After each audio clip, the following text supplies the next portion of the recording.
আসসালামু আলাইকুম রহমতুল্লাহি বারাকাতুহু।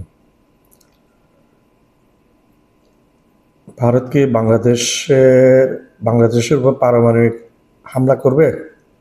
এমন একটি কথা শোনা যাচ্ছে ভারতীয় মিডিয়াতে। অবাস্তব যে ভারতীয় মিডিয়া, সেখানে একটা কথা শোনা যাচ্ছে ভারত কি বাংলাদেশে পারমাণবিক হামলা করতে পারে। জানা যায় বাংলাদেশের দিকে ভারতের মিসাইল তাক করা আছে। ভারতে ভারতের যত সব বোগাস মিডিয়া আজকে সব খবর পরিবেশন করে যাচ্ছে, মিথ্যা খবর, বানোয়াট খবর।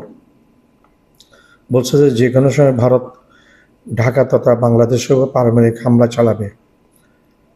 ভারত চাইলেও কিন্তু বাংলাদেশে পারমাণবিক হামলা চালাতে পারবে না বা করবে না। ভারত চাইলেও বাংলাদেশে হামলা করবে না এবং পারমাণবিক হামলাও করবে না, পারবে না করতে। কেন পারবে না সেগুলো কিছু রিজন আমি দিচ্ছি, সেটা একটু শুনেন মনোযোগ দিয়ে। বাংলাদেশে ভারতের পারমাণবিক হামলা বা যে কোনো হামলার প্রধান অন্তরায় হচ্ছে পাকিস্তান এবং চায়না। এই দুটি দেশ ভারতের বুকের উপর এবং কাঁধের উপর বসে আছে। একটা ভারতের উত্তর দিকে আর একটা ভারতের দক্ষিণ দিকে। ভারতের উত্তর দিকে আছে মহাশক্তিশালী পারমাণবিক অস্ত্রধারী দেশ চায়না, এবং দক্ষিণ দিকে আছে আরেক শক্তিশালী পারমাণবিক অস্ত্র, যার কাছে পারমাণবিক অস্ত্র ভারতের থেকে অনেক বেশি আছে এবং মিসাইলের পরিমাণে অনেক বেশি আছে, অত্যাধুনিক মিসাইল। সুতরাং বোঝা যাচ্ছে বাংলাদেশের যে কোনো হামলা, পারমাণবিক হামলা বলুন, যে কোনো হামলার প্রধান অন্তরায় হচ্ছে পাকিস্তান এবং চায়না। ভারতের সাথে পাকিস্তান এবং চায়নার বিশাল একটি সীমান্ত রয়েছে। ভারতের সেনাবাহিনী প্রায় 70% সেনাবাহিনী মোতায়েন আছে পাকিস্তান এবং চায়নার বর্ডারে।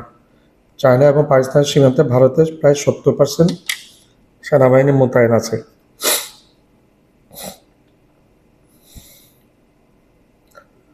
ভারত সামান্য সৈন্য এই দুটি বর্ডার থেকে সরাতে পারবে না। বাংলাদেশকে আক্রমণ করার সময় যদি লাগে ন্যূনতম সৈন্য সরাতে পারবে না। সরাইলে ভারতের বিপদ, ভারতের জন্য বিপদ বয়ে আসবে। সরালে ভারত অরক্ষিত হবে এবং সেই সুযোগ পাকিস্তান নিবে। পাকিস্তান সুযোগ পেলে কাশ্মীর দখল করতে চাইবে এবং দখল করে নিবে ন্যূনতম সময়ের মধ্যে। এতে কিছুমাত্র পিছপা হবে না। চায়না যদি সুযোগ পায় তবে কি করবে? চায়না লাদাখ এবং অরুণাচল প্রদেশ সম্পূর্ণ দখলে নিয়ে নিবে। 70% সামরিক শক্তি ভারত এই দুটি বর্ডার থেকে কমাতে বিন্দুমাত্র পারবে না, সে সাহস ভারত করবে না। ভারতের রিজার্ভ সৈন্য আছে শুধু, এই রিজার্ভ সৈন্য শুধু কিন্তু বর্ডারে এই যুদ্ধ করতে পারেন, এরা শুধু যুদ্ধকে ঠেকিয়ে রাখতে পারে। রিজার্ভ সৈন্যের নিয়ম হচ্ছে এটা।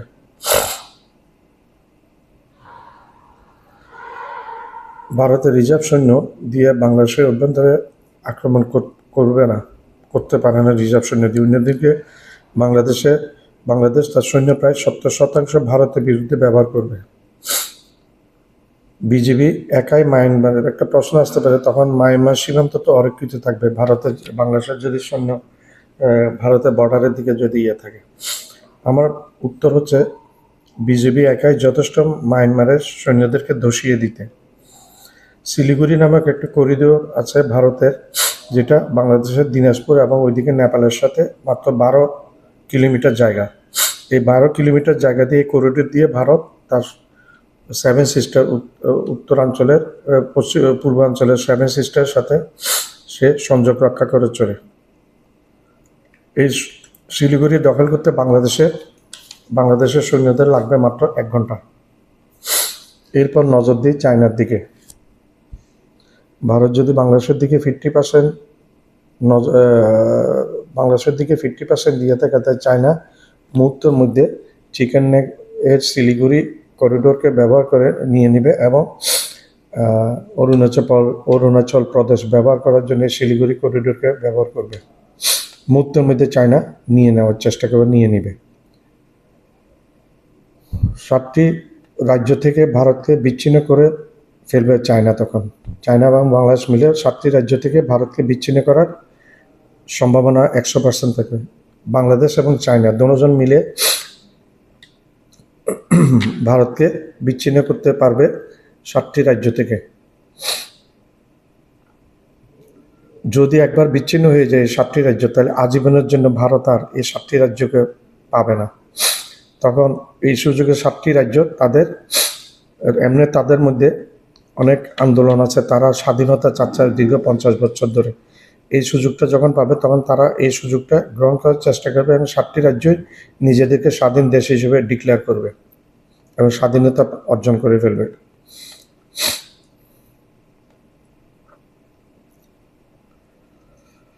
বিগত 50 বছর ধরে আসাম, মণিপুর, ত্রিপুরা, মেঘালয় সবাই নিজেদের স্বাধীনতার জন্য তৎপর। বাংলাদেশ স্বাধীন হয়েছে, বাংলাদেশ কি কখনো চাইবে আবার পাকিস্তানের সাথে যুক্ত হতে? না। 7টি রাজ্য যদি একবার স্বাধীন হয়ে যায়, বিচ্ছিন্ন হয়ে যায় ভারত থেকে, তখন তারা নিজেদেরকে স্বাধীন ডিক্লেয়ার করবে এবং তারা আর কোনোদিন ভারতের সাথে মিলবে না। 1 ঘন্টার মধ্যে তারা নিজেদেরকে স্বাধীন রাষ্ট্র হিসেবে ডিক্লেয়ার করে ফেলবে। সেনাপ্রধান বলেছেন, ভারতের যে কোনো আগ্রাসন রুখে দিতে বাংলাদেশ সেনাবাহিনী প্রস্তুত। আমাদের বাংলাদেশের সেনাবাহিনী প্রধান, উনি বর্তমানে বাংলাদেশের পূর্ণমাত্রার নিরাপত্তার প্রধান হিসেবে বিবেচিত করা হয় ওনাকে। বর্তমান যে পরিস্থিতিতে পূর্ণমাত্রায় বাংলাদেশের নিরাপত্তা প্রধান হিসেবে ওনাকে বিবেচিত করা হয়। উনি বলেছেন, ভারতের যে কোনো আগ্রাসন রুখে দিতে বাংলাদেশ সেনাবাহিনী প্রস্তুত এবং ক্যাপাবিলিটিও বাংলাদেশ সেনাবাহিনীর কাছে যথেষ্ট আছে। ভারতের মধ্যে 700 থেকে 800 বিচ্ছিন্নতাবাদী গ্রুপ কাজ করছে। অনুপ চেটিয়ার গ্রুপটি সবচাইতে ভয়ঙ্কর। কাশ্মীরে বিচ্ছিন্নতাবাদী গ্রুপ আছে, গুজরাটে বিচ্ছিন্নতাবাদী গ্রুপ আছে, বম্বেতে বিচ্ছিন্নতাবাদী গ্রুপ আছে, কলকাতায় বিচ্ছিন্নতাবাদী গ্রুপ আছে, আসামে বিচ্ছিন্নতাবাদী গ্রুপ আছে, মেঘালয়ে বিচ্ছিন্নতাবাদী গ্রুপ আছে, অরুণাচল প্রদেশে বিচ্ছিন্নতাবাদী গ্রুপ আছে। সব রাজ্যেরই অলমোস্ট কম বেশি সব রাজ্যে বিচ্ছিন্নতাবাদী গ্রুপ আছে। এরা তখন এই সুযোগটা পেয়ে মাথাচাড়া দিয়ে উঠবে। তখন ভারতের নিরাপত্তা বাহিনীর সাথে নিরাপত্তা বাহিনীকে, ভারতের সেনাবাহিনীকে এদেরকে মোকাবিলা করতে হবে, করা ছাড়া উপায় থাকবে না। নাইলে এই রাজ্যগুলি স্বাধীন হয়ে যাবে।